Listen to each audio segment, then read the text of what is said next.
You're listening to the N2K Space Network.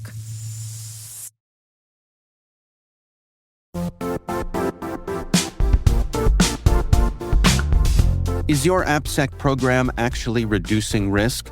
Developers and AppSec teams drown in critical alerts, yet 95% of fixes don't reduce real risk. Why? Traditional tools use generic prioritization and lack the ability to filter real threats from noise. High-impact threats slip through and surface in production, costing 10 times more to fix.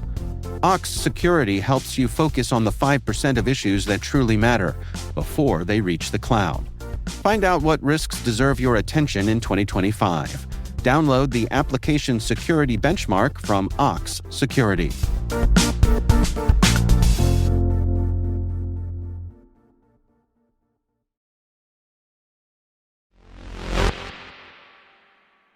Today is April 2nd, 2025.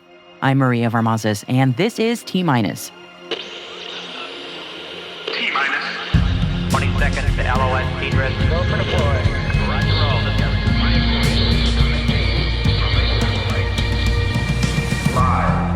Cesium Astro selected to deliver payloads and ground systems for Taiwan's first national communications constellation. 4. China launches an experimental spacecraft for satellite internet technology. 3. AFWERX chooses Slingshot Aerospace to support its RAPTOR program. 2. Sidus Space is partnering with Lonestar Data Holdings to develop lunar data storage spacecraft. 1. The EU has selected Thales Alenia Space to extend the service life of the EGNOS satellite.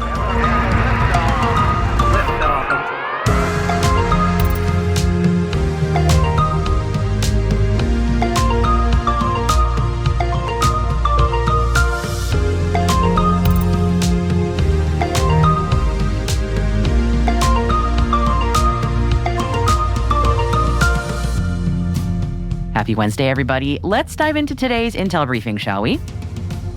And we're kicking off with a roundup of contracts and business news from around the world and into space, starting with the news that the European Union has selected Thales Alenia Space to support an extension of life mission. Thales Alenia has signed a new contract worth 51 million euros with the European Union Agency for the Space Program to extend the operational life of the European Satellite-Based Augmentation System, also known as EGNOS. EGNOS is one of the European Union's flagship space programs, designed to improve the performance of global navigation satellite systems such as GPS and, in the future, Galileo. It enhances the accuracy, reliability, and integrity of satellite positioning signals, ensuring more precise and dependable navigation data for a wide range of industries. The EU says EGNOS's safety of life service is essential for aviation, enabling precision approaches to airports without requiring traditional ground-based guidance systems. EGNOS was first deployed in 2005 and has been providing operational open service since 2009. The current EGNOS system was developed by Thales Alenia Space as prime contractor and is managed by the European Union Agency for the Space Program. The new contract, named LifeX1, which stands for Life Extension Phase 1, will ensure that EGNOS version 2 continues to provide reliable, secure, and high-performance services for Europe's aviation, maritime, land transport, mapping, and agricultural sectors beyond 2028. Sidus Space has decided to move forward with and broaden the scope of a preliminary agreement valued at approximately $120 million with Lonestar Data Holdings. The agreement defines the collaboration between Sidus and Lonestar to design, build, and provide on-orbit support for 6 lunar data storage spacecraft. Sidus Space says the vehicles will advance secure, resilient data solutions beyond Earth. The lunar spacecraft will be based on Sidus's LizzieSat platform, and as part of the contract, Sidus will oversee the design, payload integration, launch planning, and on-orbit support for the spacecraft. Slingshot Aerospace has been selected by AFWERX to support its rapid analysis of photometric tracks for space object identification and behavior recognition program, also known more briefly as RAPTOR. For the RAPTOR contract, Slingshot will use machine learning to track, analyze, and report on behaviors of objects in low Earth orbit. RAPTOR will be used to track and maintain custody of space objects of interest to the U.S. Space Command, enabling timely reports on events that could indicate an imminent satellite maneuver or mission change. Slingshot currently maintains a catalog of approximately 14,500 active spacecraft and debris with its globally deployed network of optical sensors, which generate more than 4.5 million photometric observations each night. The company says this photometric fingerprinting provides defense and intelligence agencies with a new set of tools to unlock applications. The contract is a SBIR Phase 2 worth at least $1.2 million. China has launched an experimental spacecraft for satellite internet technology. The spacecraft lifted off on Tuesday from the Jiuquan Satellite Launch Center in the country's northwest.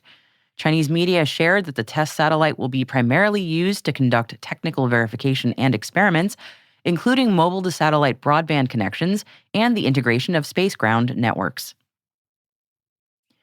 Texas-headquartered Cesium Astro has entered into a contract with the Taiwan Space Agency to deliver software-defined radio space communications payloads and ground user terminals for Taiwan's first communications satellite constellation.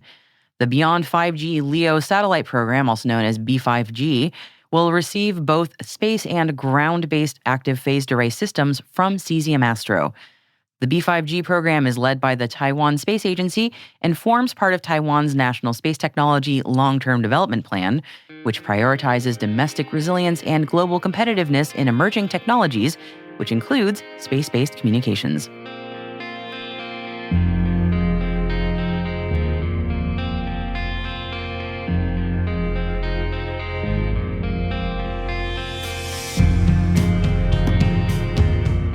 And that's it for today's Intel Briefing Top 5. Stay with us for an update from the AFWERX Space Telescope. But before that point, N2K senior producer Alice Carruth has a few extra stories for you to be aware of. Alice? Thanks, Maria. We have included links to 4 additional stories today in the selected reading section of our show notes. The first is an incredible article from Eric Berger on Starliner's rendezvous with the space station. Then we have an update on a European project to search for signs for life on Mars. Avanti Communications have completed their move to new headquarters at Spaceport Cornwall in the UK. And finally, a new role update from Redwire. Congratulations to Mike Gold, who is now their President of Civil and International Space Business. Yes, indeed. Congratulations to Mike. He was an awesome guest earlier this year.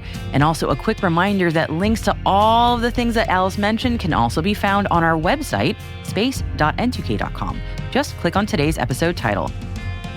Hey T-Minus crew, if you find this podcast useful, please do us a favor and share a 5-star rating and short review in your favorite podcast app. That will help other space professionals like you to find the show and join the T-Minus crew. So thank you so much. We really appreciate it.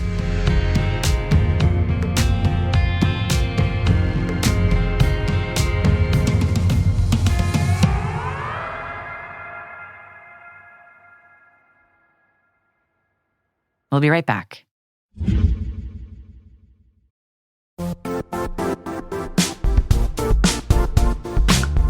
Are you frustrated with cyber risk scores backed by mysterious data, zero context, and cloudy reasoning? Typical cyber ratings are ineffective, and the true risk story is begging to be told. It's time to cut the BS. Black Kite believes in seeing the full picture with more than a score, one where companies have complete clarity in their third-party cyber risk using reliable, quantitative data. Make better decisions. Reduce your uncertainty. Trust Black Kite.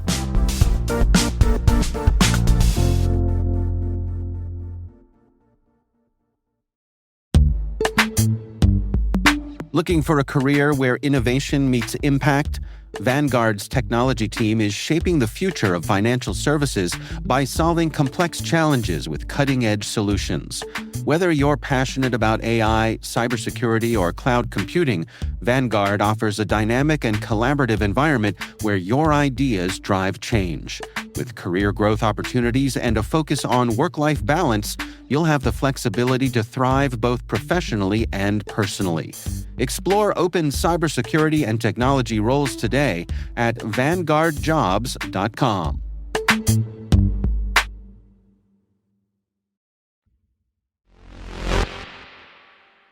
Welcome back. NASA's AFWERX Observatory, where AFWERX is short for Spectrophotometer for the History of the Universe, Epoch of Reionization and ICES Explorer, launched not that long ago on March 11th. And by the 27th of March, the observatory was already opening its eyes to the universe. And today we're seeing from NASA the first uncalibrated images from SphereX's very wide view of the skies. 3 images of large swathes of the sky taken twice in 2 different wavelengths to compare and contrast show on average about 100,000 light sources each. So far, everything's looking good, according to the SphereX teams, and in the next few weeks, calibration will continue. And by late April, the observatory should be ready to officially begin its science operations, where it will be taking about 600 images a day. Go SphereX! And if you're looking to help the NASA Open Science Data Repository find out how life might thrive in deep space, and who isn't really, there is a way that you can volunteer to join a Citizen Science Analysis Working Group, or AWG, to help advance our understanding. By the way, there are currently 9 AWGs with specific focus areas, but all of their efforts are in aid of the life in deep space question. And the NASA press release about these AWGs makes a point to note that these groups are truly open to all interested contributors. We'll put a link in our show notes for you, but if you want to learn more about how you can pitch in, there will be a virtual event on April 17th at 3 p.m. Eastern, led by the NASA Citizen Science Leaders Series, about these analysis working groups and what they do. So do it for NASA, do it for science.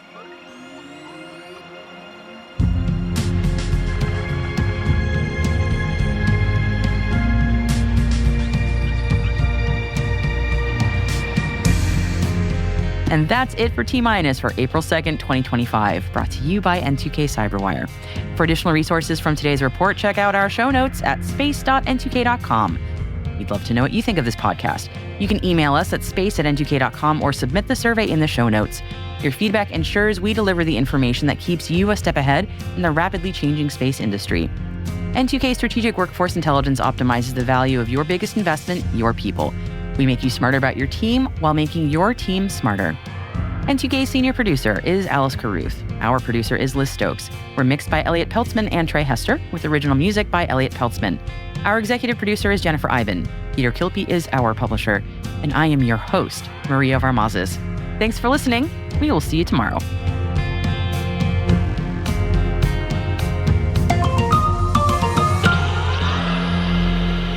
T-Minus.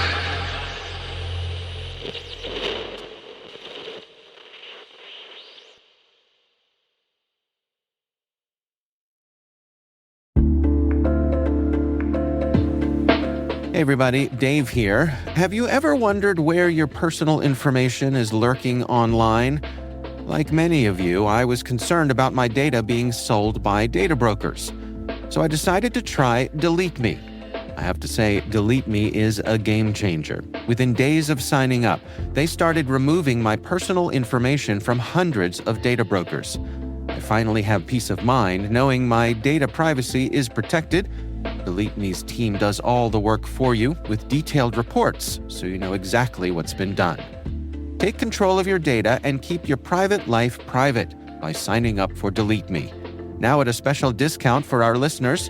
Today, get 20% off your Delete Me plan when you go to joindeleteme.com/N2K and use promo code N2K at checkout. The only way to get 20% off is to go to joindeleteme.com/N2K and enter code N2K at checkout. That's joindeleteme.com/N2K, code N2K.